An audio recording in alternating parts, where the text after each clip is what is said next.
BBC News with Sue Montgomery.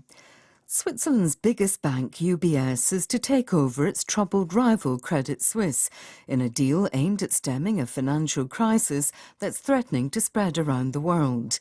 Regulators were anxious to complete the takeover before markets reopened on Monday. Here's Jonathan Josephs. An emergency weekend takeover of a bank as big as Credit Suisse is an extraordinary moment for the global financial system. As recently as November, it was deemed to be one of the 30 most important in the world. Tuesday's admission of material weakness in its financial reporting controls seems to have been a setback too far for investors, who already had concerns after a series of major problems in recent years. UBS's takeover, after the intervention of the Swiss authorities, is aimed at restoring confidence in the financial system more broadly, with other US banks already suffering in recent days. Whether it succeeds will only be known in the days and weeks ahead. In the wake of the Credit Suisse deal, the US Federal Reserve and other leading central banks have announced coordinated action to ease strain on financial markets. The measures will make dollars available via what are known as swap lines on a daily basis. Previously, such operations between central banks were conducted weekly. The move is also backed by the Swiss National Bank, the Bank of Japan, the Bank of England and the Bank of Canada. It will take effect on Monday. An extradition hearing is taking place in Australia in the case of a former US Marine pilot accused of helping to train members of the Chinese military. Last year, Australian authorities approved a request by the US to extradite Daniel Duggan, who denies the charges. From Sydney, here's Phil Mercer. The former Marine airman is an Australian citizen who's renounced his US citizenship. He denies breaking any law and has said he was training civilian, not military pilots. Mr. Duggan was arrested last October and has recently been moved from a remand centre in Sydney to a maximum security prison. The Australian government approved a request for his extradition almost 3 months ago. A magistrate in Sydney will decide if he's eligible to be sent to the United States to face criminal charges. Iran says Saudi Arabia has invited President Ebrahim Raisi for an official visit, just over a week after the two regional rivals agreed to re-establish diplomatic relations.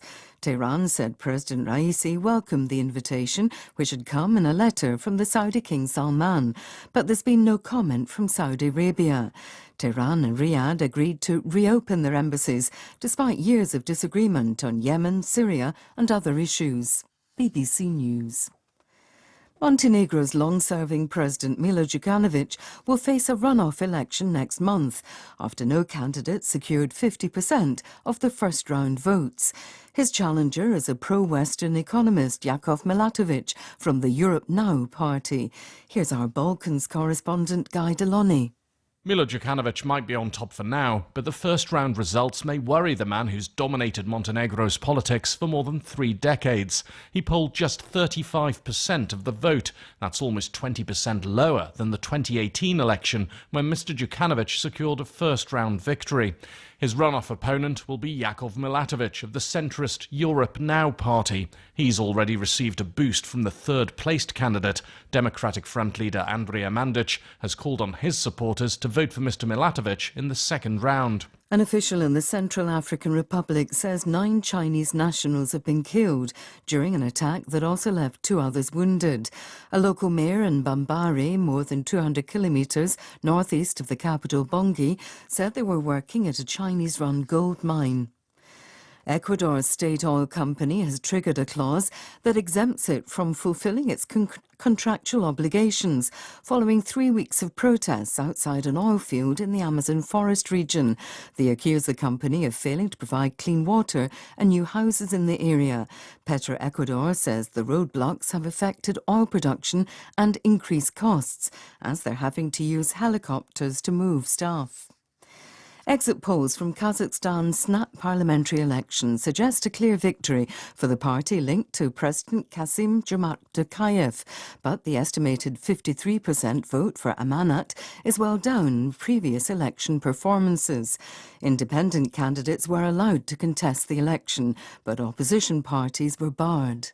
BBC News.